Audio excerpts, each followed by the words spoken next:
Namaste. Welcome back to Karuna-Yoga with Compassion, your weekly dose of health and wellness. I'm your host, Kiran Adibhatla, founder of Karuna-Yoga with Compassion, a yoga studio and school here in beautiful Pleasanton, California. These rains we've been having lately have really got me thinking. Stepping outside, feeling the damp air, and hearing the constant drumming. It's a lot. On one hand, I feel this real sense of awe. Nature is so powerful. It's amazing to see how much water can fall, how it changes everything. But then I also feel a little uneasy. I start worrying about all sorts of things about my house, the backyard, the plants, or about how just getting around. It's like the rain is bringing out these concerns I didn't even know I had. And it's interesting because how I feel about the rain seems to depend so much on how I am feeling inside. If I had a good morning, maybe done some yoga or meditation, then the rain feels almost cozy. I can sit by the window and just appreciate it. But if I'm already stressed out or anxious, the rain just makes it worse. It feels like the gray skies and the constant noise are just amplifying everything I'm already feeling. It's like the rain is showing me exactly where I'm holding on to tension and where I need to find more balance. This reminds me how connected we are to the nature. We're not separate from it. What happens on the outside affects what happens inside. And these rains are a good reminder that we need to find the balance, both in our lives and in ourselves. Just as the storms can stir up a range of feelings, our own internal weather can just as be turbulent. This brings me to a personal experience. During my adolescence, I struggled with intense anger and frustration. Minor incidents could trigger significant outbursts. My parents tried various strategies from positive reinforcement to disciplinary measures. They even resorted to unconventional approaches like having me wear a pearl pendant for calming purposes and went to consult an astrologer once. I suspect many of you can relate to this. Adolescence is often a period of overwhelming emotions, and we frequently lack the tools to manage them effectively. And honestly, even now, years later, I still have moments where I need to be reminded myself of the lessons I have learned. The journey to emotional balance is ongoing, and it's a journey where we are all on together. It was during this time and later in my studies of the Buddhist philosophy that I encountered a story that profoundly shifted my understanding of emotional suffering, the parable of two arrows. And this is how the story goes. Buddha once told his disciples, imagine a man walking through a forest. Suddenly, an arrow strikes him. It's a painful experience, isn't it? And the disciples agreed. The first arrow, Buddha continued, represents the unavoidable pains of life: physical pain, emotional distress, disappointments, loss. And these are things that we cannot control. But, he paused, what happens next is crucial. After the first arrow, a second arrow strikes. This second arrow is our reaction to the initial pain, the anger, the fear, resentment, self pity that we add to it. The second arrow we can control. And he went on to illustrate. One man, struck by the first arrow, cries out, why me? This is unfair. He is consumed by anger and fear, replaying the incident, fueling his suffering, and he worries about the future pain. Another man, struck by the same arrow, acknowledges, this hurts.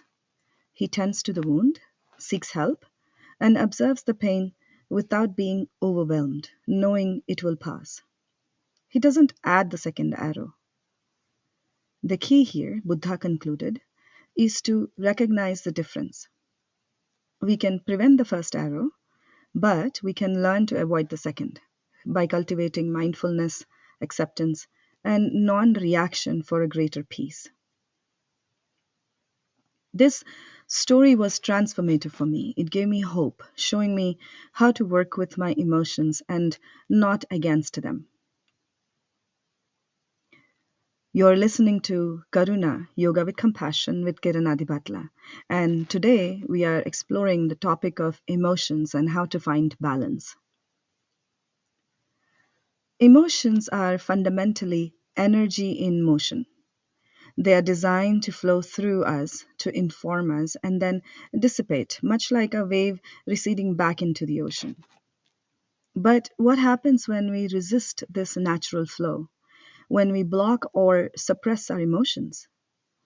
The consequences ripple through every aspect of our being. Physically, blocked emotions often manifest as tension and stiffness. You might notice tightness in your shoulders, a clenched jaw, or persistent aches in your hips.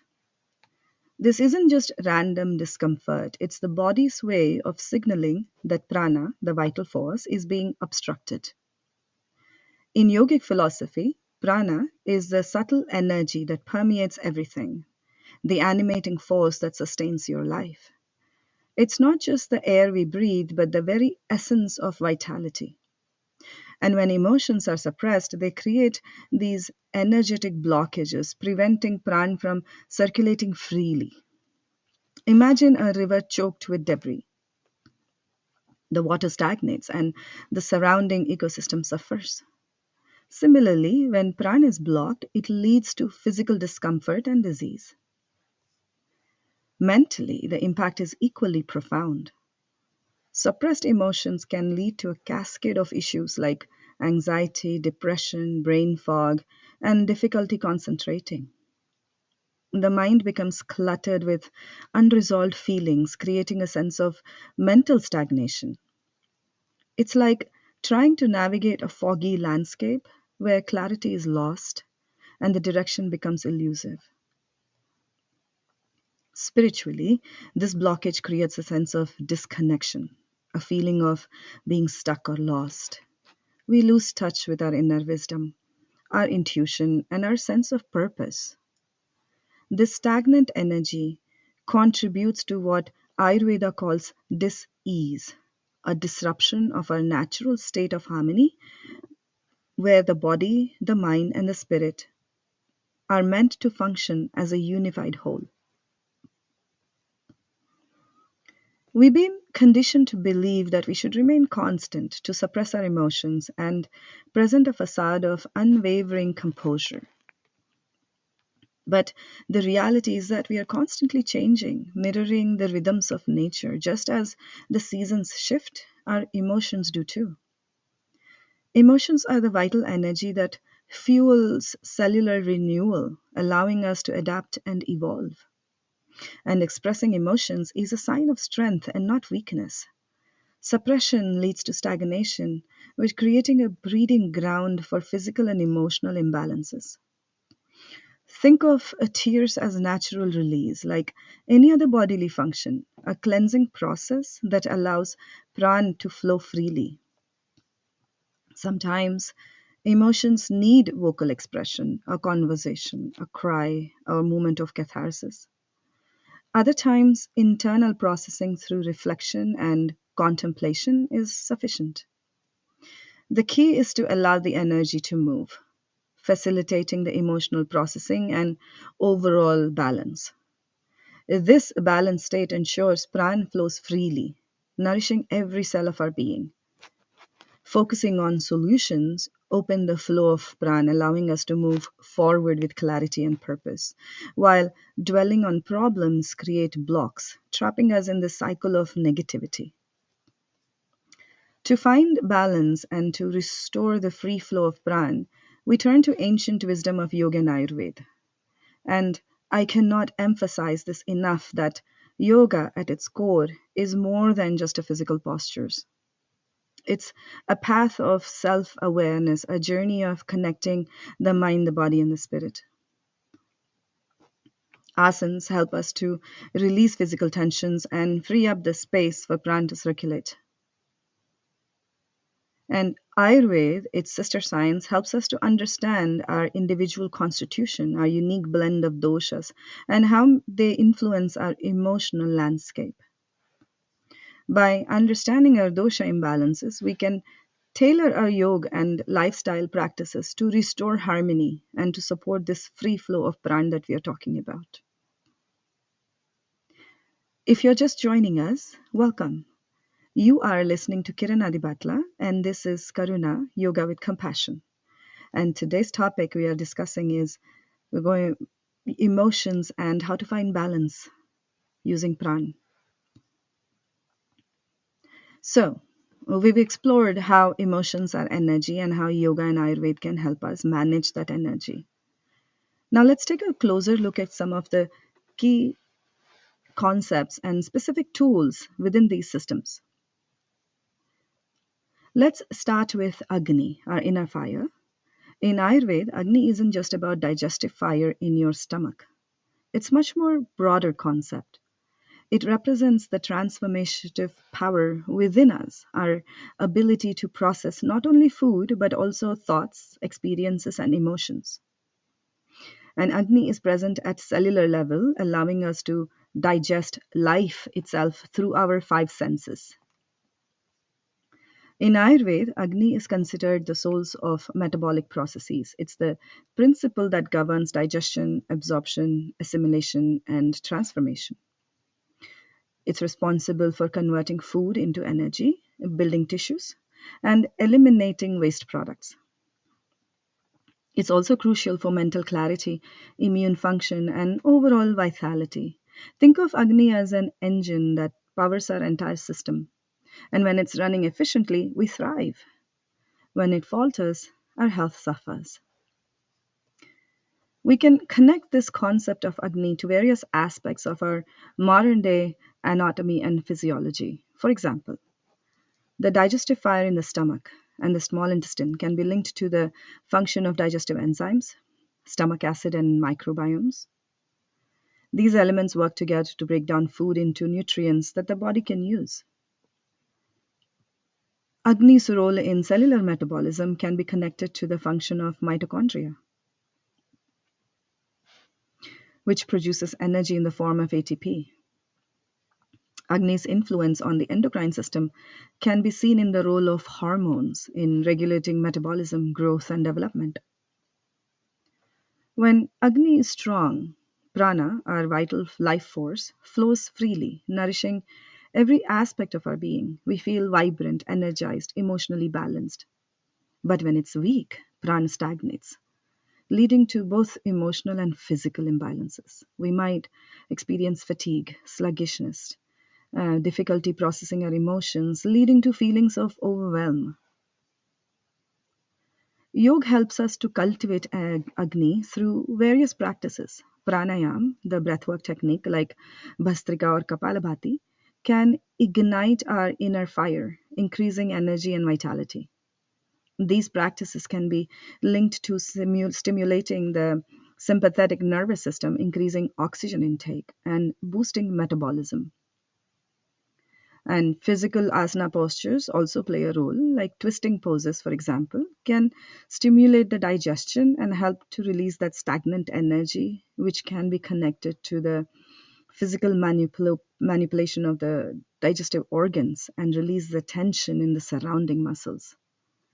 Warming poses like sun salutations can stroke our internal flame, increasing circulation and metabolism.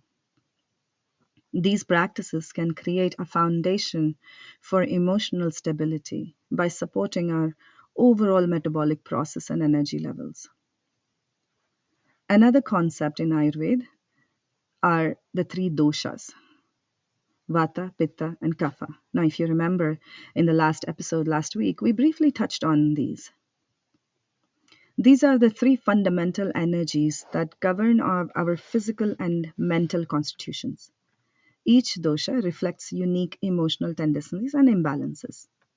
Vata, associated with air and ether, tends towards worry, fear, anxiety. Think of the wind, it's constantly moving, and Vata types can often feel restless and ungrounded. Yoga helps balance Vata through grounding practices, such as warrior pose or Virabhadrasana, provides stability and strength, counteracting the tendency towards feeling scattered. Pitta, associated with fire and water, tends towards anger, judgment, and irritability. Pitta types have a fiery nature, and imbalances can lead to intense emotions. We can cool Pitta through calming practices like Chandra Namaskar or moon salutations, which are cooling and soothing, while poses that open the heart can help release the pent up emotions. And lastly, Kapha, associated with earth and water, tends towards attachment, greed, and lethargy. Kapha types are grounded and stable, but imbalances can lead to stagnation. Yoga helps balance kapha through stimulating practices. Sun salutations like Surya Namaskar can energize and help increase circulation. And the dynamic movements can get rid of the feelings of sluggishness. Now, did you know that emotions reside in organs? And this is a concept found in many traditional healing systems. In this view, anger tends to reside in the liver, grief in the lungs, and fear in the kidneys. Holding on to these emotions can create physical tension and even lead to organ dysfunction. Yoga helps release tension in these areas. For example, camel pose Ushtrasana or fish pose Matsyasana, which are heart opening asanas, can help to release tension in the chest and legs, allowing grief to flow. Twisting poses, as mentioned earlier, can stimulate the liver and aid in the release of anger.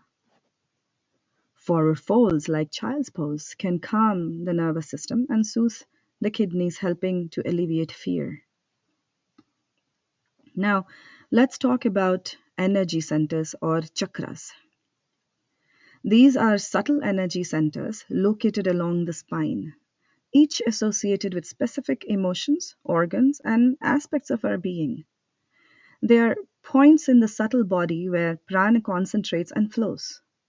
When chakras are blocked or imbalanced, energy stagnates, impacting our emotions and overall well being. And this can manifest as physical symptoms, emotional difficulties, or sometimes even spiritual challenges. Yoga helps to clear these blockages and restore the flow of prana. For example, as we mentioned, heart opening poses, we can release grief stored in lungs, which is related to heart chakra.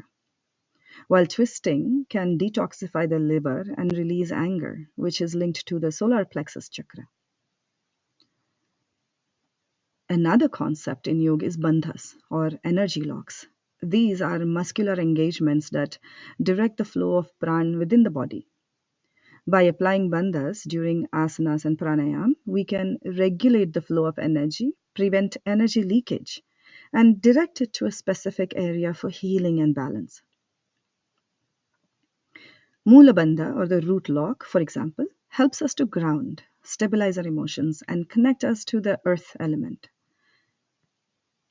Uddiyana bandha, the abdominal lock, can help us to release tension in the abdomen, improving digestion, both physically and emotionally, and direct our energy upwards. And Jalandhara bandha, the throat lock, can help us to calm the mind and direct energy inwards. And these are just few examples of how these powerful yogic tools can be used to influence the flow of prana and promote overall emotional well-being. Our lifestyle choices, diet, sleep, and relationships impact our emotions too. Spicy foods aggravate pitta, versus a sattvic diet promotes clarity.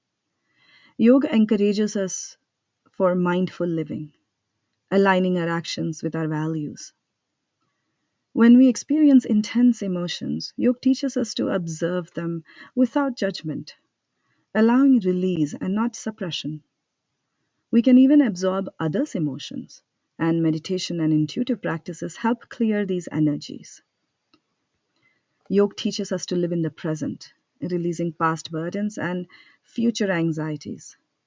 This is the essence of yoga, being present. When grounded, fear loses its power. We observe emotions without clinging or cultivating balance. Yoga is a journey of self discovery, a path to self insight, inner peace. Surrounding ourselves with positive influences, practicing community, elevates our vibration and fosters authenticity. Yoga, like Ayurveda, is personalized. To cultivate emotional balance, practice yoga regularly. Use your senses mindfully. Prioritize pranayama and meditation. Spend time in nature. Nourish your body and honor your needs. Remember, this is a journey.